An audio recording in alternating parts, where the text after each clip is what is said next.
සුබ දවසක් සියලු දෙනාටම. අද මම ඔයාලට කතා කරන්න හිතුවා දෙමව්පියෝ, ගුරුවරු, වැඩිහිටියෝ අපි කාටත් වැදගත් වෙන මාතෘකාවක් ගැන. ඒ තමයි පරම්පරා විවිධත්වය ගැන. ඉතින් මේ වගේ තොරතුරු ගැන ඔයාලා වැඩිදුර උනන්දු වෙනවා නම් මේ YouTube නාලිකාව subscribe කරලා දිගින් දිගටම එකතු වෙන්න. Generations මොනවද මේ පරම්පරා කියන්නේ? ඇත්තටම අවුරුදු 10ක් 15ක් වගේ කාලයක් අතරතුර ගත්තාම මිනිස්සු කන බොන විදිය, ඒගොල්ලන්ගේ සිරිත් විරිත්, විවිධ ආර්ථික රටා, ඒගොල්ලන්ගේ ජීවන ක්‍රම, මේ අධ්‍යාපනය ලබන විදිය, මේ විදිහේ කාරණා ගත්තාම සමස්ත ජීවන රටාවෙම ඒකාකාරී බවක්, යම් සමාන ලක්ෂණ අවුරුදු 10ක 15ක විශේෂයෙන් 10ක් ඇතුළත ගත්තාම තියෙනවා. මෙන්න මේ தත්ත්වය දරුවන් තුළ අනන්‍ය ලක්ෂණ පළ කරන්න හේතු වෙලා තියෙනවා. මේ නිසා මේ කාලපරාසයක් ඇතුළත, මේ එක කාලපරාසයක් ඇතුළත දරුවන්ගේ විතරක් නෙමෙයි වැඩිහිටියන්ගේ මේ සමාන ලක්ෂණ ඔවුන්ගේ චර්යාවෙන් අපිට දකින්න ලැබෙනවා. මෙන්න මේ වෙනස්කම අපිට පරම්පරා විවිධත්වයේ විදිහට කාලයක් යනකොට හඳුනා ගන්නට ලැබෙනවා. ජීවයේ ආරම්භය ඉඳලා අද වෙනකොට පරම්පරා ගණනාවක් එකතු වෙලා තියෙනවා. මේ ඉතිහාසයේ සියලුම පරම්පරා ගැන අද මම සාකච්ඡා කරන්නේ නැහැ. අපිට වැඩිපුරම අපිට කතා කරන්නට ගැටෙන්නට සිද්ධ වෙන පරම්පරා කීපයක් ගැන තමයි අද මම ඔයාලට කරුණු කාරණා කතා කරන්න බලාපොරොත්තු වෙන්නේ. එතකොට අපි විවිධ පරම්පරා ගණනාවක් අතරින් මම සුවිශේෂ කරනවාද X පරම්පරාව. ඒ කියන්නේ අපි 1965 ඉඳලා 80 විතර කාලපරාසය ගත්තාම ජෙනරේෂන් X. ඊළඟට මිලේනියන්ස්ලා එනවා. මේගොල්ලෝ 1981 ඉඳලා 1996 විතර වෙනකම් මේගොල්ලෝ හිටියා. ඊට පස්සේ ජෙන් සීස්ලා, ඒ කියන්නේ ජෙනරේෂන් 6, මේ අය 1997 විතර ඉඳලා 2012 වෙනකම් මේ ජෙන් සීස්ලා ඉන්නවා. ඊට පස්සේ එනවා ජෙනරේෂන් ඇල්ෆා. මේ ඇල්ෆා පරම්පරාව 2013 වගේ කාලේ ඉඳලා 2024 දක්වාම මේ ඇල්ෆා පරම්පරාව එනවා. ඊට පස්සේ අලුත් පරම්පරාවක් එනවා ජෙනරේෂන් බීටා. මේ අය 2024 ඉඳලා එතනින් ඉහළට සාමාන්‍යයෙන් 2039 විතර වෙනකම් මේ පරම්පරාව පවතී කියන විශ්වාසය තියෙනවා. මේ X පරම්පරාවට කලින් හිටියා සයිලන්ට් ලයි, බූමර්ස් ලයි. එතකොට මේ සයිලන්ට්ලා මේ වෙනකොට විශ්‍රාම ගිහින් අද වෙනකොට ඒගොල්ලෝ අපේ ශ්‍රම බලකාය තුළ පැහැදිලිවම නැහැ. නමුත් බූමර්ස්ලා මේ වෙනකොට විශ්‍රාම යමින් සිටිනවා. විශ්‍රාම ගිහිල්ලත් ඉන්නවා. තව ඉතාම සුළු කොටසක් විශ්‍රාම යමින් සිටිනවා. මේ අයගේ තියෙන විශේෂත්වය තමයි මේගොල්ලෝ හරිම සාම්ප්‍රදායිකයි. සාමාන්‍ය ගොවිතැන කෘෂිකාර්මික ජන ජීවිතයකට උරු වෙච්ච, පෙළහෙළදාම්, එහෙම නැත්නම් දෙමව්පියන්ගෙන් පරම්පරාවෙන් උරුම වෙච්ච රැකියාවකට අනුව ජීවත් වෙච්ච බොහෝම සාම්ප්‍රදායික පිරිසක්. ඒ අතර හිටියා කලාතුරකින් රාජකාරී කටයුතු වල යෙදෙන අය. මේ අය අද වෙනකොට විශ්‍රාම යමින් සිටිනවා. ඉතාම අතලොස්සක් තමයි විශ්‍රාම යමින් සිටින අය අතරත් ඉන්නේ. ඒ නිසා මම ඔයාලට X පරම්පරාවේ ඉඳලා ඉදිරියට තමයි මේ වීඩියෝ තුලින් වැඩිපුරම සාකච්ඡා කරන්නට බලාපොරොත්තු වෙන්නේ. දැන් අපි ටිකක් සාකච්ඡා කරමු මේ X පරම්පරාව කොයි වගේද කියලා. ඇත්තටම සාම්ප්‍රදායික වැඩ පරිසරයයි ක්‍රමයෙන් වර්ධනය වෙන තාක්ෂණ යුගයයි සම්බන්ධ කරපු පරම්පරාව විදිහට මේ X පරම්පරාව අපිට හඳුනා ගන්නට පුළුවන්. මොකද මේගොල්ලෝ සාම්ප්‍රදායික වැඩ පරිසරයත් එක්ක ජීවත් වෙලා පරිසරයෙන් අධ්‍යාපනයෙන් ලැබපු දැනුමයි පරිසරයෙන් ජීවිතයෙන් ලැබපු අත්දැකීම් එක්ක පන්නරය ලැබලා මේගොල්ලෝ හරිම රිසෝස්ෆුල්. ඒගොල්ලන්ගේ ජීවිත අත්දැකීම් හරිම ප්‍රබලයි. සමාජයත් එක්ක පරිසරයත් එක්ක බද්ධ වෙලා ඒ ජීවන අත්දැකීම් කියන ඒවායින් හොඳ පෝෂණයක් ලැබලා අධ්‍යාපනයෙන් ලැබපු දැනුමත් එක්කලා හොඳ දැනුමින් සන්නද්ධභාවයක් ලැබපු පරම්පරාවක් මේ X පරම්පරාව. ඒ වගේම තමයි මේ Xලා කැමති හරිම නිදහසේ සාදීනව ඒගොල්ලන්ගේ වැඩ කරන්නේ. එදිනෙදා ජීවිතේ වගේම රාජකාරීමේ කටයුතු වලදී ඒගොල්ලෝ කැමති හරි නිදහසේ වැඩ කරන්න. ඒගොල්ලන් කිසිම පීඩාවකට ලක් වෙනවට කාගේ හරි බලපෑමකින් පීඩා විඳිනවට කැමති නෑ. බොහොම ස්වාධීනව නිදහස දෙන තරමට ඒගොල්ලෝ නිදහසේ ස්වාධීනව වැඩ කරනවා. ඒ නිසා මේගොල්ලෝ රැකියාව තුළ ඒ ලැබෙන නිදහස ස්වාධීන බව තුළින් පෙළඹෙලා ඒ පෙළඹවීම තුළින් සාර්ථකව වැඩ කරන්න කැමති පිරිසක් මේ අය. එතකොට මේ අය හුඟක් වෙලාවට කැමති තමන්ගේ ජීවිතයේ තමන්ගේ පවුල් සංස්ථාව එක්ක ගොඩක් සාරධර්ම සිරිත් විරිත් එක්ක ගනුදෙනු කරන්න.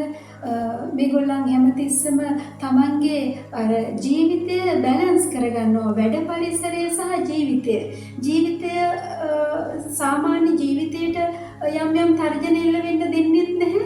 රාජකාරියට බාධා වෙන්න දෙන්නෙත් නැහැ. වැඩ පරිසරය සහ ජීවිතය බැලන්ස් කරගෙන ඉදිරියට යෑමක් මේ පරම්පරාව තුළින් විශේෂයෙන් දකින්න පුළුවන්. මේ එක්ස් පරම්පරාව පැහැදිලි අරමුණු සහගත බවක් පෙනෙනවා නම් ඔවුන්ට කරුණු කාරණා බොහොමත්ම පැහැදිලි වෙන අවස්ථාවක කිසි පැකිලීමකින් තොරව තීරණ තීන්දුව ගන්නවා. එහෙම නැතිනම් මේගොල්ලෝ ඒ කියන්නේ වෙනස් වෙන්න තියෙන අකමැති බවම නෙවෙයි. නමුත් වෙනස් වෙන්නේ ඉතාමත් කලාතුරකින්. ඒගොල්ලෝ තමන්ට කරුණු කාරණා ඉතාමත්ම පැහැදිලි නම් හරියට යන අරමුණ පැහැදිලිව පේන්න තියෙනවා නම් ඔන්න ඒගොල්ලෝ වෙනසට බොහොම ඉක්මනට කැමති වෙනවා. ඉක්මනට අනුගත වෙනවා. එහෙම නැත්නම් අපි කියන්නේ දහසරයක් විතර හිතලා බලලා කල්පනා කරලා ඉතාමත්ම කලාතුරකින් ඔන්න මේගොල්ලෝ ඒකට අනුගත වෙන්න කැමැත්ත දෙන්න ඉඩ තියෙනවා. ඉතින් මේ වගේ මේ එක්ස්ලගේ තියෙන විශේෂත්වය තමයි දැන් පසුකාලීන පරම්පරාවලට සාපේක්ෂව බොහෝමත්ම කලාතුරකින් තමයි වෙනසකට කැමති වෙන්නේ. ඉතින් ඒ නිසා මේගොල්ලොත් එක්ක ගනුදෙනු කරනකොට හරියට අරමුණු පැහැදිලිව කරුණු කාරණා පැහැදිලිව දැක්වීම අවශ්‍යයි. විශේෂයෙන්ම රාජකාරීමේ වැඩ පරිසරවලදී කරුණු කාරණා පැහැදිලි වෙන තරමට එක්ස්ලා එක්ක වැඩ කරන්න පහසුයි. ටිකක් ව්‍යාකූල වෙනවා නම් ඒ අය එතකොට නිහඬ වෙනවා. එහෙම නැත්නම් මේකට අනුගතතාවයක් දක්වන්නේ නැතුව ඉන්නවා. ඒ නිසා රාජකාරීමේ කටයුතු වලදී යම් බාධාකාරී තත්ත්වයන් ඇති වෙන්න ඉඩ ප්‍රස්ථා තියෙනවා. ඒ නිසා මේ පරම්පරාවේ ස්වභාවය අවබෝධ කරගෙන ඔවුන් එක්ක ගනුදෙනු කරනවා නම් අපිට ගොඩක් කාර්ය පහසු කරගන්න පුළුවන්. ඊළඟට මම සාකච්ඡා කරන්න බලාපොරොත්තු වෙනවා තවත් පරම්පරාවක් ගැන. ඒ තමයි මිලේනියන්ස්ලා ගැන. මේ අය සීඝ්‍ර තාක්ෂණික දියුණුවක ඩිජිටල් යුගයක ආభాෂයෙන් එමින් තියෙන යුගයක ඉපදිච්ච අය. මේගොල්ලෝ උපදින යුගය වෙනකොට තාක්ෂණය කියන එක සමාජ ජනතාව අතරට පැමිණිලා ඉවරයි. එතකොට මේ අය ගොඩාක් දුරට මේ තාක්ෂණයත් එක්ක කටයුතු කරන්න සැරිසරන්න මේගොල්ලෝ පහසුවෙන් අනුවර්තනය වෙන අය. මෙතනදී මට මතක් කරන්න ඕන කාරණාවක් තියෙනවා මේ එක්ස් පරම්පරාව සහ මිලේනියන්ස්ලා ගැන. මේ අය මේ දෙකොට්ටාසේම අද වෙනකොට අපේ රටේ ශ්‍රම බලකායේ ජීවත් වෙන අය. මේ අය අපේ පන්ති කාමරවල නෑ. මේ අය ඉන්නේ රාජකාරීමේ කටයුතු වල, එහෙම නැත්නම් ව්‍යවසායකයන්, ව්‍යාපාරිකයන්, කාර්මිකයන් අපේ ශ්‍රම බලකාය තුළ ජීවත් වෙන අය. මේ මිලේනියන්ස්ලා අවදානම් සහගත වැඩවලට බය නෑ. ඒගොල්ලෝ යමක් විපරම් කරලා සෝදිසි කරලා තමන් ඒ දේ පසුපස්සේ එලවලා කොහොම හරි ඒ දේ අල්ලගන්න හරිම සමත්. මොකද තාක්ෂණය කියන එකට බය නැති පරම්පරාවක් නෙමෙයි මේගොල්ලෝ. ඒ නිසා මේගොල්ලෝ හරිම අරමුණු සහගතයි. ඒගොල්ලෝ යමක් අතපත ගාලා නොදන්නවා වුණත් ඒක තේරුම් ගන්න උත්සාහ කරනවා. විශේෂයෙන් අපේ පාසල් පද්ධතිවල, කාර්යාලවල විශේෂ තාක්ෂණ උපකරණ ඉතාම පහසුවෙන් මේ අය ඒව ක්‍රියාත්මක කරන්න ඉගෙන ගන්නවා. සමහරු දැනගෙන තමයි රාජකාරියට එන්නේ. මේ ගැන දැනගන්නේ නැතුව නොදැනගෙන ආවත් ඒගොල්ලෝ අතපත ගාලා හොදිසි කරලා හොයලා බලලා එහෙම මෙහෙන් අහලා කරලා ඒ දෙයට බොහොම ඉක්මනට අනුගත වෙනවා. අන්න ඒක තමයි එක්ස් පරම්පරාවට සාපේක්ෂව මේ අයගේ තියෙන විශේෂත්වය. ඒ නිසා මේ අයට අර තාක්ෂණයේ මුසු රාජකාරී සහ ක්‍රියාකාරීත්වයන් පැවරුවට බය වෙන්නට කාරණාවක් නැහැ. ඒ වගේම තමයි මේ අය අරමුණටම ෆෝකස් වෙලා වැඩ කරන්න හරිම කැමතියි. එයාට වැදගත් කියලා ඒ කාර්යයේ වැදගත්කම දැනුණු ගමන්ම ඒගොල්ලෝ හරි ඒ තුලින්ම මොටිවේට් වෙලා වැඩ කරනවා. ඒ නිසා මේ අය ගොඩක් කලාවට අර ඒ තමන්ට ලැබෙන කාර්ය ඉදිරියේ පසුබහින්නේ නැහැ. ඒ වගේම තමයි මේගොල්ලෝ හරිම සෙල්ෆ් සෙන්ටර්ඩ්. මොකද මේගොල්ලෝ අර තමා කියන කෙනාව ඉස්මතු වෙන්න හරි කැමතියි. ඒ නිසා ඒකත් වැඩ කාර්ය පහසු කරගන්න සහ මේගොල්ලන්ගෙන් වැඩ පරිසරයට මේගොල්ලන් අනුමත කරගන්න මේ ආගේ හොඳ සේවාවක් ලබා ගන්න සේවා යෝජකයින්ට මේ අවබෝධය තියෙනකොට මේ සේවා ඵලදායීතාවය වැඩි කරගන්න පහසුවක් වෙනවා. පැහැදිලිවම මේ එක්ස් සහ මිලේනියන්ස්ලා කියන දෙකොට්ටාසය එකිනෙකට තරමක් වෙනස්. තාක්ෂණයක ඉක්මනින් මුසු වෙන්නේ මිලේනියස්ලා එක්ස්ලා හරිම රිසෝස්ෆුල්. නමුත් මේ දෙකොට්ටාසෙම අද අපේ ශ්‍රම බලකාය තුළ ඉන්නවා. සේවාවේ වැඩි ඵලදායීත්වයක් ලබා ගැනීමට මේ දෙකොට්ටාසය පිළිබඳවම අවබෝධය තියෙනවා නම් අපිට ඉතාමත් පහසුවෙන් වැඩි කාර්යක්ෂමතාවයකට වැඩි ඵලදායීතාවයකට ළඟා වෙන්නට හැකියාව ලැබෙනවා.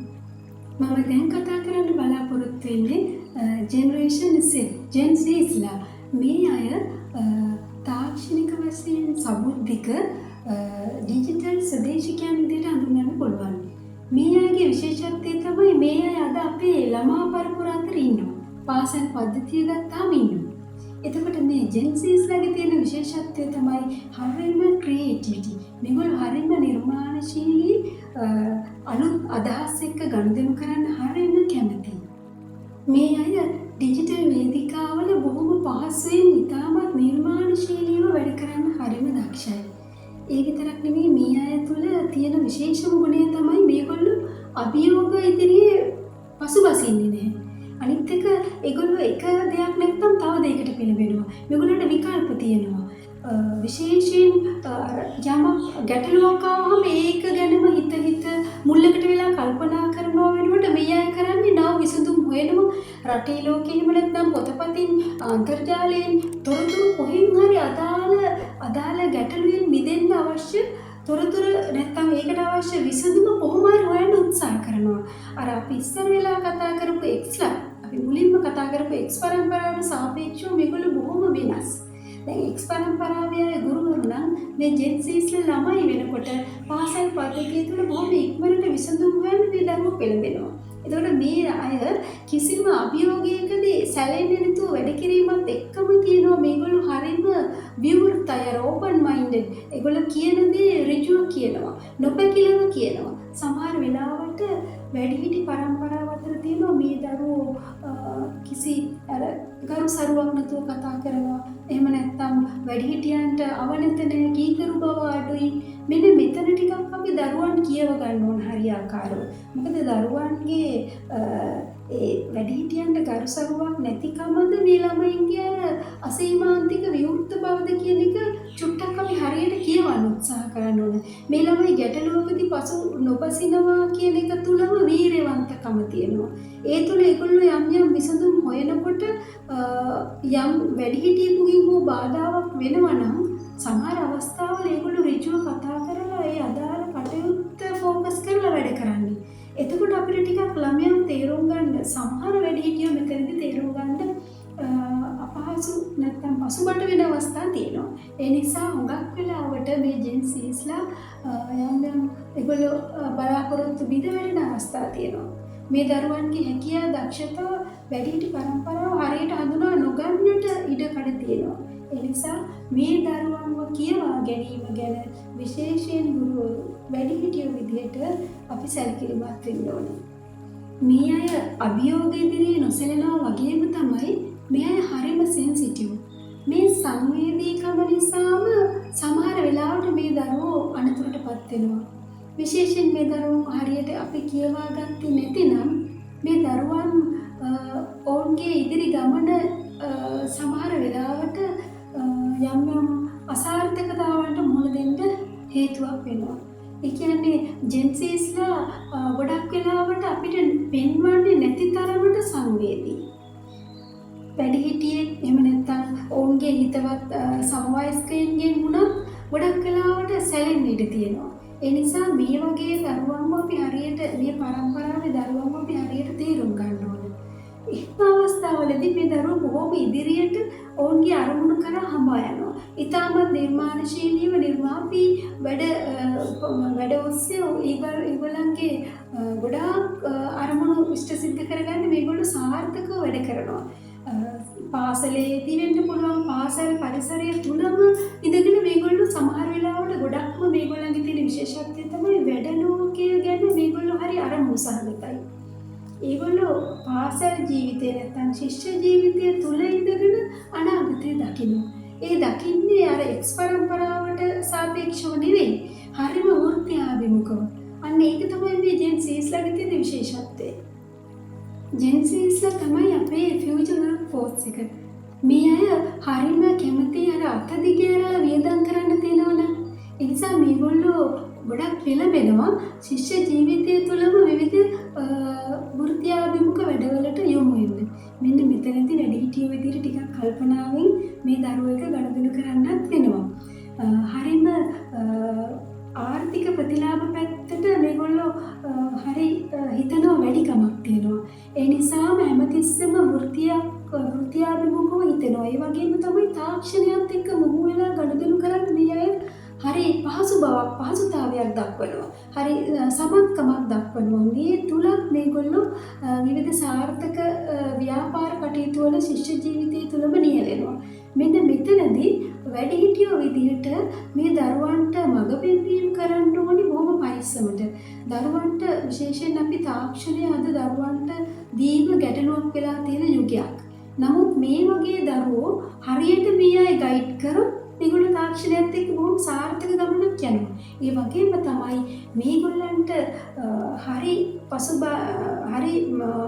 ආරක්ෂිත ක්‍රමවේද ඔස්සේ දරුවන්ව ගොඩනැගුණේ නැති අවස්ථාවල තමයි මේ තාක්ෂණය කියන එකත් එක්ක දරුවා නොමග යන්නේ. එහෙම නැත්නම් මෙතනින් විනාශය කරා දරුවෝ විවිධ විනාශයන්ට යොමු වෙන්නේ. එහෙම නැතිනම් තාක්ෂණය කවදාවත් දරුවාට විනාශයක් අත් කරන්නේ නැහැ.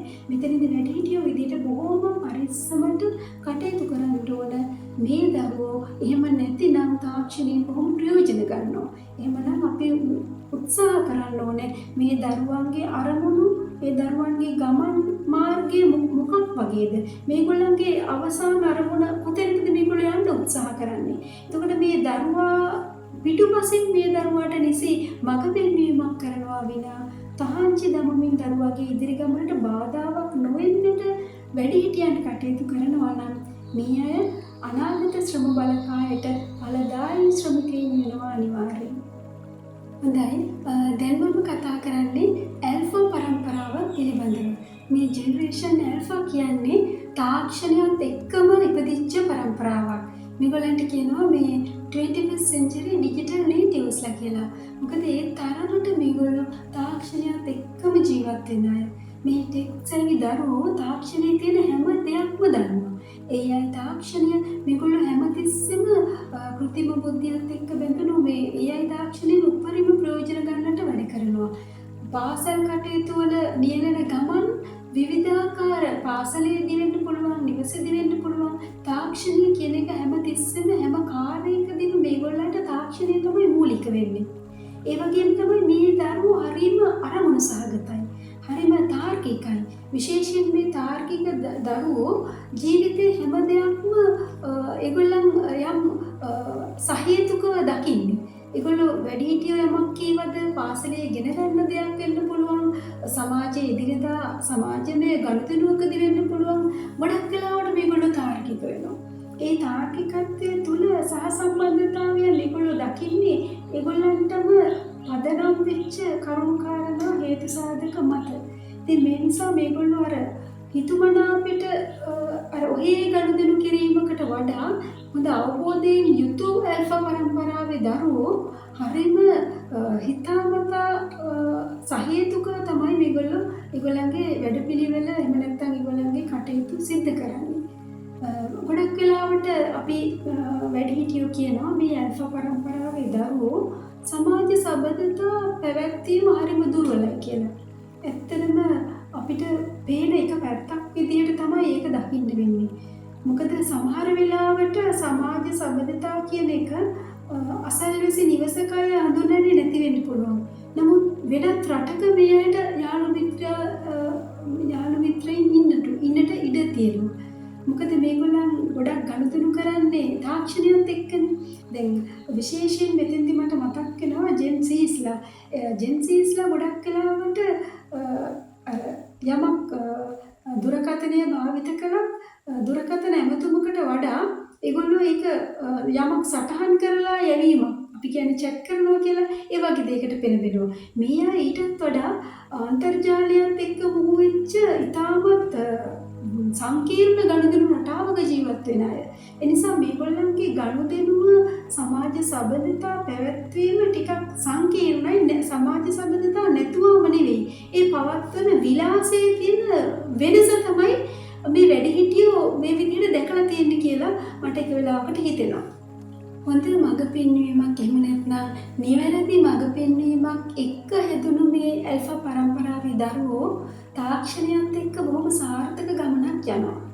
මේගොල්ලෝ තාක්ෂණයත් එක්ක තමන්ගේ අරමුණු එහෙම නැත්නම් අධ්‍යාපන කටයුතු තුළ ඉතාමත් දුර ගමන් යන්නට මේගොල්ලෝ නව අත්හදා බැලීම් සිදු කරනවා. විවිධ ප්‍රායෝගික අභ්‍යාසකරණයට පෙළඹෙනවා මේ දරුවෝ. තමන් ගැන හොඳ අවබෝධයක් තියෙනවා. අන්න ඒක තමයි මේගොල්ලන්ගේ තියෙන අර සෙල්ෆ් අවයර්නස් එක මේගොල්ලන්ගේ වැඩි. ඒ නිසා මේගොල්ලෝ තමන් කවුද? මට මොනවද කරන්න පුළුවන්? තමන්ගේ දක්ෂතාවයන් රුචි අරුචිකම් මොන වගේද? මොන ශේෂ්ත්‍රයකද විහිදිලා තියෙන්නේ? මේ දරුවෝ බොහොම පිළිවෙලට හිතනවා. තාර්කිකව හිතනවා. මෙහෙම හිතලා මේගොල්ලෝ හොඳ ඉදිරි ගමනකට අවශ්‍ය සෙවීම් තමයි අන්තර්ජාලය ඔස්සේ උනත් සිදු කරන්නේ. එතකොට මෙන්න මේ කියන කාරණාව වැඩිහිටියන් විදිහට හොඳින් තේරුම් කරගන්නට වෙනවා. එහෙම නැත්නම් මේ දරුවන්ට අර ගයිඩ් කරන්න මේ දරුවන්ට මඟ පෙන්වන්න ටිකක් අපහසු තත්ත්වයකටපත් වෙනවා. විවිධ අපහසුතාවල වලට වැඩිහිටියෝ විදිහට ඔබපත් වෙන්නට ඉඩ තියෙනවා. ඒ නිසා මේ දරුවන්ගේ යථා ස්වභාවය මේ පරම්පරාවේ විශේෂයෙන් ඇල්ෆා පරම්පරාව කොයි වගේද? මේ අයගේ ස්වභාවය මොකක්ද කියන එක තේරුම් ගත්තොත් මේ අයට මඟ පෙන්වීම ඉතාමත් පහසු වෙනවා. ඒ වගේම තමයි මේ ඇල්ෆා පරම්පරාව ජොබ් මාකට් එක ගැනත් හොඳ අවබෝධයෙන් ඉන්නේ. මේ දරුවෝ නිතරම ශ්‍රම වෙළඳපොළ ප්‍රවණතා පිළිබඳව හොඳ හෝදිසි කිරීම එක්ක තමයි පසු වෙන්නේ. ඒ නිසා මේගොල්ලෝ පාසල් ජීවිත කාලය තුලම සමහර හොඳ ව්‍යවසායිකයෝ, සමහර විවිධ තාක්ෂණීය මුසු රැකියාවල නියුතු වෙන ළමයි. එතකොට මේ දරුවෝ උත්සාහ කරනවා පාසල් කාලය තුල විවිධ අත්හදා බැලීම් වලට, විවිධ මුදල් ලිපීම් වගේ දේවල් වලට පෙළඹෙන්නට. ඒ නිසා දරුවන්ගේ අනාගත රැකියා ලෝකයේ පිළිබඳ යම් තමන්ගේ රැකියා මඟ විවර කර ගැනීමක් මේ දරුවන් සම්බන්ධයෙන් අපිට දකින්නට පුළුවන්. මෙතනදී අවශ්‍ය වෙන්නේ පැහැදිලි මඟ පෙන්වීමක් සහ දරුවන්ව ආදරයෙන් රැක බලා ගැනීමක්. අන්න එතකොට ඒ දරුවෝ එයාලට අවශ්‍ය කරන සාර්ථක ගමන බොහොම ලස්සනට යයි. විශේෂයෙන්ම මේ ජෙනරේෂන් Z එක සහ Z පරම්පරාව සහ X පරම්පරාව අතර අපිට දකින්න ලැබෙන විශේෂ කාරණයක් තියෙනවා. මේක ගැන අපි ඉතාමත් සැලකිලිමත් වෙන්න ඕනේ. මොකද මේ දෙකොට්ටාසේම ඇල්ෆා පරම්පරාව මේකට වැඩි. මේගොල්ලෝ අර ස්ක්‍රීන් ඒජ් එකක ඉන්නේ. හැම තිස්සෙම වැඩිපුර තිරයත් එක්ක ජීවත් වෙන්නේ. සමහර වෙලාවට මේක අධ්‍යාපනයට වෙන්න පුළුවන්. එහෙම නැත්නම් රැකියා තොරතුරු පිළිබඳ සොයා බැලීමක් වෙන්න පුළුවන්. එහෙමත් නැත්නම් ඔවුන් යම් ඉගෙනගත් දේවල් පිළිබඳ කරන අභ්‍යාස කිරීමක් වෙන්නට පුළුවන්. එහෙමත් නැත්නම් වෙනත් අර තිරයට ඇබ්බැහි වෙලා විනාශකාරී පැත්තකට යොමු වීමක් වෙන්න පුළුවන්. මේ කවර හේතුවක් මත වුණත් ජීවිතේට හොඳ පැත්තට බලපාන කාරණයක් එක්ක වුණත් නරක පැත්තට බලපාන කාරණයක් වුණත් මෙතනදී තිරයත් එක්ක වැඩි වේලාවක් රැඳී සිටීම මේගොල්ලන්ගේ ඇස්වලට සහ මේගොල්ලන්ට අර ශාරීරිකව බලපෑම් කරනවා මේක අයහපත් පැත්තට. එතකොට මෙතනදී මේ දරුවෝ මේක තේරුම් ගන්නට අවශ්‍යයි. අධ්‍යාපනය ලබන දරුවෝ විශේෂයෙන් අධ්‍යාපනය ලබන්නට අවශ්‍යයි. මේ තිරයත් එක්ක ජංගම දුරකථන වෙන්න පුළුවන් පරිගණක වෙනත් තාක්ෂණ උපාංග එක්ක ඕන් විවිධාකාර විදිහට අධ්‍යාපන කටයුතු කරනවා. ඒක අවශ්‍යයි. නමුත් තිරයත් එක්ක වැඩි වේලාවක් රැඳී සිටීම තමන්ට අහිතකර බව වටහාගෙන ඒකට අවශ්‍ය අර ශාරීරික නිරෝගීතාවයට සෞඛ්‍යයට හේතු වෙන ක්‍රමවිධි අනුගමනය කරමින් මේ අධ්‍යාපන කටයුතු වල නියැලීමට හෝ වෙනත් රැකියා තොරතුරු සෙවීමට හෝ රැකියා කටයුතු නැත්නම් විවිධ අභ්‍යාසකරණයන්ට මේ තාක්ෂණ උපාංග යම් ශරීර සෞඛ්‍යයට අහිතකර නොවන ආකාරයට මේක මේ උපාංග එක්ක ගනුදෙනුව යම් පිළිවෙලකට සකසගෙන තමන් ඒකේ යම් පිළිවෙලක් එහෙම නැත්නම් ඒකට විරාමයක් දෙන්න මම පාවිච්චි කරන්නේ මෙන්න මේ වෙලාවට මේ වෙලාවක් මම මෙච්චර ප්‍රමාණයකට විරාමයක් දෙනවා. ඒක සමහරට දරුවන්ගේ ඇස්වලට සහ දරුවන්ගේ ශාරීරික සෞඛ්‍යයට මේක යහපත් විදියට බලපානවා. යම් විරාමයක් මේ පාවිච්චි කරන කාල වේලාව අතරතුර පවත්වාගෙන යනවා නම් ඒ වගේම තමයි වෙනත් දුරකථනයට හෝ වෙනත් තාක්ෂණ උපාංගයන්ට ඇබ්බැහි වීම කියන කාරණාව මෙතනදී අර නිසි මඟ පෙන්වීමක් නැති ඉසෙට් සහ ඇල්ෆා පරම්පරාවේ දරුවෝ සම්බන්ධයෙන් ගොඩක් අපිට දකින්න ලැබෙනවා. අද වෙනකොට සමාජයේ ගොඩාක් මතවාදයට තුඩු දීලා තියෙන්නේ. බොහොම වැඩිහිටියන්ගේ සාකච්ඡාවට බඳුන් වෙලා තියෙන මෙන්න මේ කාරණාව. මොකද මේ ජංගම දුරකථන සහ විවිධ තාක්ෂණ උපාංග වලට තියෙන ඇබ්බැහිකම. එතකොට ඇබ්බැහිකම කියන එක සාර්ථකත්වයට හේතුවක් වෙන දෙයක් නෙමෙයි. මොනම දෙයක් වුණත් මේක ඇබ්බැහිකම තුලින් විනාශයක් අත් වෙනවා. මොකද සමහර වෙලාවට Tamanගේ කාලය අධ්‍යාපනයට මුදල් මේ සියලුම දේ විනාශයට පත් කරගන්නවා. මොකද මේ පරම්පරාවේ දරුවෝ තාක්ෂණය ගවේෂණය කරන්න බොහොම සමත්. ඒ සමත්කම නිසාම දියුණුවට හේතු පාදක කරගන්න දරුවා ඒ උපාංග භාවිතය තමන්ගේ දියුණුවට පරිහරණය කරනවා වගේම තමයි මේ තුලින් විනාශයකට අත්වෙන දරුවන්ට ඒ විනාශයේ ශීඝ්‍රතාවය තවත් ඉක්මන් කරනවා. ඒ නිසා මෙතනදී දරුවනුත් වැඩිහිටියනුත් බොහොම කල්පනාවෙන් මේ තාක්ෂණ උපාංග පරිහරණයේ යෙදෙන්නට අවශ්‍යයි. එහෙම නැත්නම් මේක තමන්ගේ යහපතට වඩා අයහපතට බලපවත්වන්නට ඉඩ තියෙනවා. අපිට මේ තාක් පාසල් පද්ධතියේ ජෙන් සීස්ලා සහ ජෙනරේෂන් ඇල්ෆා මේ පරම්පරාවල දරුවෝ තමයි අපි ළඟ ඉන්නේ. නමුත් 2025 ජනවාරි 1 වෙනිදා ඉඳලා අපිට අලුත් පරම්පරාවක් එකතු වුණා ජෙනරේෂන් බීටා. මේ පරම්පරාවේ දරුවෝ තවම පාසල් පද්ධතියේ නැහැ. ඉදිරියට අපිට අපේ පාසල් පද්ධතියට එකතු වීමට නියමිතව සිටිනවා. මේ අය 2039 විතර වෙනකන් ජීවත් වෙනවා. 22 වෙනි සතවර්ෂය දකින්නට මේ අය ජීවත් වෙවි. ඉතින් ඉදිරියට අපි මේ ජෙනරේෂන් බීටා පරම්පරාව ගැන සාකච්ඡා කරමු. ඒ සම්පූර්ණ තාක්ෂණයත් එක්ක බද්ධ වුණු කෘත්‍රිම බුද්ධිය මේ AI තාක්ෂණය එක්ක පුදුමාකාර විදිහට තාක්ෂණයත් එක්කම යන පුදුමාකාර දරු පිරිසක් වේවි මේ ජෙනරේෂන් බීටා පරම්පරාව. ඉදිරි වීඩියෝවක් තුළින් මම මේ පරම්පරාව ගැන ඔබට ළඟදීම තොරතුරු ගෙනෙන්නට බලාපොරොත්තු වෙනවා. හොඳයි, පරම්පරා විවිධත්වය කොහොමද මේ පරම්පරාවල් වල ලක්ෂණ මේ දරුවෝ එක කොහොමද ගනුදෙනු කරන්නේ, වැඩිහිටියන් විදියට අපි කොහොමද කටයුතු කරන්න ඕන සහ දරුවන් විදියට කොහොමද කටයුතු කරන්න ඕන කියන කාරණා පිළිබඳ අද මේ සාකච්ඡාව අපි පවත්වාගෙන ගියා. ඉතින් මම මේ සාකච්ඡාව මෙතනින් නිමවටපත් කරනවා. මේ වගේ තොරතුරු දිගින් දිගටම දැනගැනීමට කැමති නම් මේ YouTube නාලිකාව subscribe කරලා ඉදිරියට එකතු වෙන්න. බොහොම ස්තුතියි.